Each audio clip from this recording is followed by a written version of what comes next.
Remember what it was like to go through a traumatic childhood with an abusive father, having the horrible events of your life repeat forever in your drug-addicted mind, while you go on a feverish quest to save your daughter who hates you, in a world that wants you to lose all your possessions, your friends, and your allies, both your arms before you die sad and alone? Wanna do it again? Lisa the Painful, while not the first game to be inspired by Earthbound, was certainly a unique breath of fresh air. It was able to stand out amongst its contemporaries like Off, Yuiniki, and on the tip of my tongue, underwhelming, undermined, underachieved, underwear. While many who played similar looking games will be attracted to its art style, combat, and humor, Lisa was able to set itself apart from its contemporaries by being... It's very cruel and sadistic. The world of Lisa is a brutal one and not for the faint of heart. The opening cutscene can be very triggering for people who have experienced parental abuse or neglect, and the rest of the game doesn't do anything to coddle you. Seriously, if you can't stomach uncomfortable material, this isn't the game for you. However, if the subject matter doesn't bother you at all, and you can stomach sometimes uncomfortable imagery, then you can expect to enjoy cool party members, funny side quests, humorous encounters sprinkled in with all that pain. After a grueling, long, depressing, and unskippable cutscene, you play as Brad Armstrong, who, after surviving a horrible childhood with a few screws loose with the help of his joy pills, must survive in a post-apocalyptic world devoid of women and full of dangerous mutants when...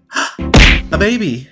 You raise her in secret until she becomes not quite a girl, not yet a woman, and her existence is unveiled to the world and everyone is out to get her, for good or otherwise. You must do everything in your power to get her back, stay alive, and not turn into a mutant in the meantime. So, the game begins with an easy tutorial where you kick a dog into next year to save your best friend, Terry Hintz, the lord of the tutorial. After asking you if you want to play on normal mode or hardcore, extreme, painful mode, I think you know which one you're picking. It follows you through the first part of your journey where the game introduces you to its style of turn-based combat, its currency, Why are these all stuck together? various items, and then you get hit by a trap. This is where the game decides to introduce a relevant plot mechanic through the game, the ultimatums. Through your adventure, you will be stopped and must decide, like right now, between the life of your best friend Terry or all the stuff you've accumulated thus far. While it may be an easy decision now, the choices will only get harder as the game goes and will adversely affect the difficulty of the game and combat, so choose wisely when faced with such decisions. And then congratulations, you finished the tutorial and the pain can begin. The game is a pretty straightforward go to point A to point B to point C type game, beat that final boss, and it's over. You can stop now. Here's your I Survived Lisa the Painful t-shirt. It's not a very long game if you don't want it to be. However, the game rewards nosiness. A lot of the game's charm comes from the optional side quests and events. If you only go through the main plot, then you'll be missing out on a lot of stuff like the various party members you can recruit through the game, or in flashbacks to Brad's past, some really fun areas like Garbage Island,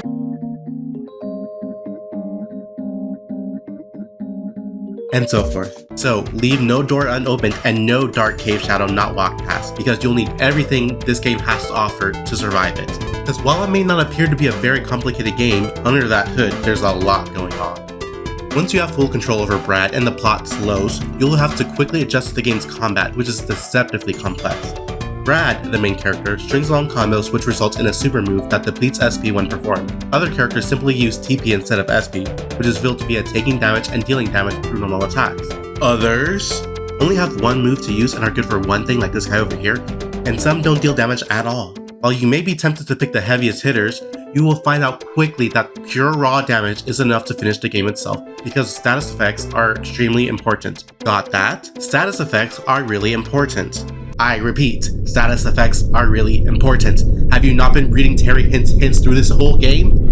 Enemies will be inflicting you with status ailments themselves, and they can be very debilitating to deal with, from effects that stun or paralyze you for turns on end, to effects that drastically increase defense. You're going to be wanting to use them as they are very much the key to success in every battle. Some of the best effects are poison, as it steals about 10% of enemies' health each turn, to oiling up, which enhances fire damage, which is important for fighting mutants. So, when your back's against the wall, be sure to lube up and bring some dirty water in your pockets for massive damage. But, things can go extremely wrong if you don't plan your party properly. Party members are every which way, and the requirements to get them range from sharing a drink with them, listening to long stories, to bribery, hostage situations, sex work, and beating them up into submission. You know, just bro things. With so many party members, it may be hard to choose between them, but just going and sticking with the first 3 guys you come across isn't a bad move at all, unless you lose them. And boy, are there ways to lose them. Every time you look behind you, one of them is getting chomped on by permadeath mutants, getting blitzed by local gangs, or just being an asshole taking your things and saying bye-bye. While you can replenish your roster with more characters as the game goes, once they're gone, they're gone. So make sure to keep the ones you like the best. But like I said, be sure to choose carefully. Brad and other party members are addicts and are addicted to joy, a bright blue pill that makes you feel nothing. You will encounter the substance through the game and will be encouraged to take it to avoid withdrawal. When you and your party members go through withdrawal, your defense and your attack lowers dramatically, and your normal attacks will do next to no damage. Withdrawal can occur in combat and in regular exploration, and will always occur at the most inopportune moment, when you're facing a boss or a giant mutant. If your party is composed of heavy hitters who all happen to be addicts, then you're going to be seeing that game over screen a lot. So, I cannot stress this enough, choosing a good party is essential to success in the game. Deciding to take or not take joy is also an important decision that affects the ending of the game, though only slightly, resulting in joyful and joyless runs of the game. Now, I know what you below parable players may be thinking. I'm going to play joyless to get the best possible ending and be morally upright. And well, yeah, you can do that. But in all honesty, this is a post-apocalypse. There are no funny skeletons, there is no goat mom, and there is no mercy. Being a good person here literally isn't an option, so unless you're going for 100% completion or performing a challenge run, listen to me very carefully.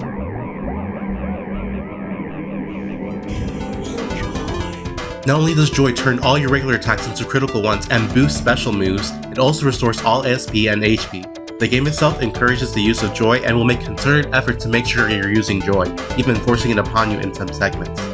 Now, we all like to joke that a world run by women is paradise, and a world run by men is hell on earth. Look at Barbie Land versus Ken Mojo Dosha Casa House. Look at Paradise Island versus Man's World. Barely Odd Parents, anyone? And while I like to give men the benefit of the doubt, every single depiction of women-led societies are thriving, while male-led societies are dog shit, like the world of Lisa since The Flash. About a lifetime ago, the world experienced a white flash that in a moment wiped the world of women, leaving only the men alive. Since women have disappeared and the mutants began emerging, society has broken down and been put back together papier-mâché style. As you explore Olathe and its 3 districts, areas 1, 2, and 3, great names by the way, you'll come across vestiges of what society used to be hanging by a thread. Welcome to Olathe. The remaining men have huddled up together in villages and have mud huts and igloos to protect them against a harsh climate. When you inevitably get bored of staring at your walls, you can always pop on over to the local bar for a drink. You can always head on over to the beehive for some late night fun on your lonely nights. You can improve your skills at the various dojos using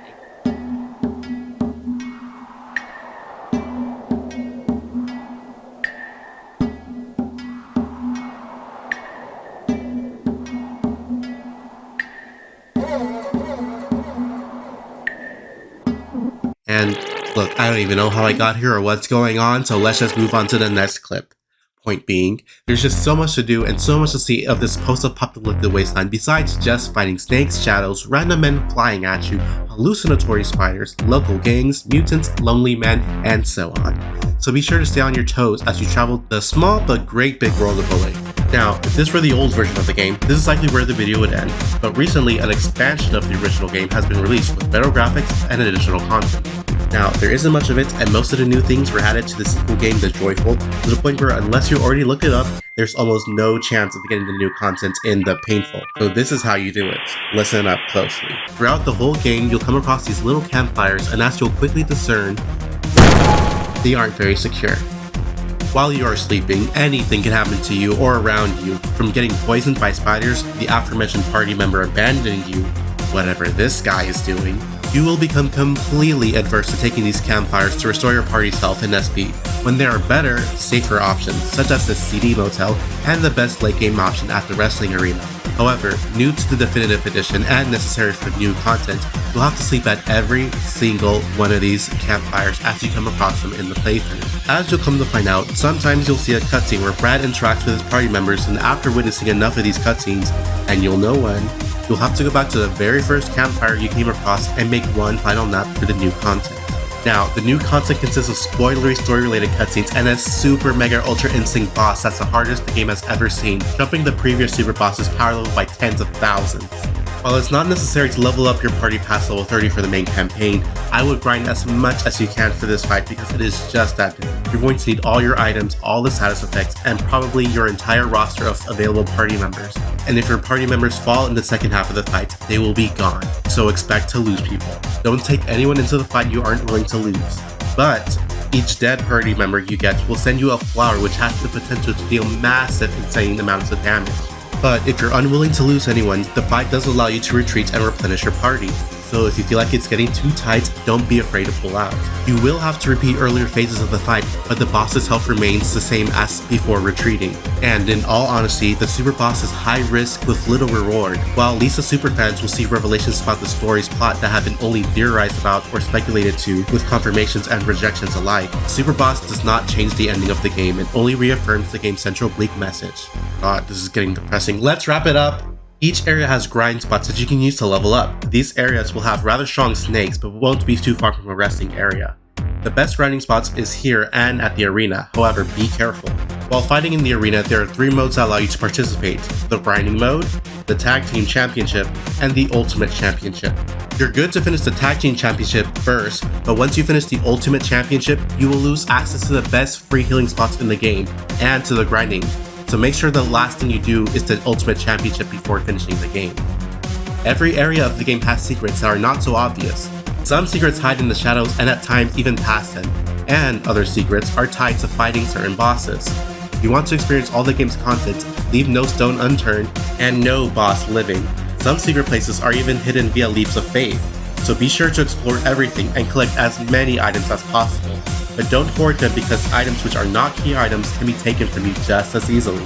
Each of the karate dojos in the game give you free chances to become more powerful. Don't take advantage of these dojos so you're only hurting yourself by not taking these upgrades for Brad. There's this big mountain which has a very long rope to climb to the top. It's very important that you get to the top. I promise you won't regret it. The fight with these guys early on will be very difficult, and if you lose, the entire town behind you will perish, including a recruitable character. Ensure you're strong enough to beat them or recruit the character before running into them. Similarly, these guys right here will need TNT and you will get your hands on some. If you give it to them, an entire town and several recruitable characters will perish if you do so.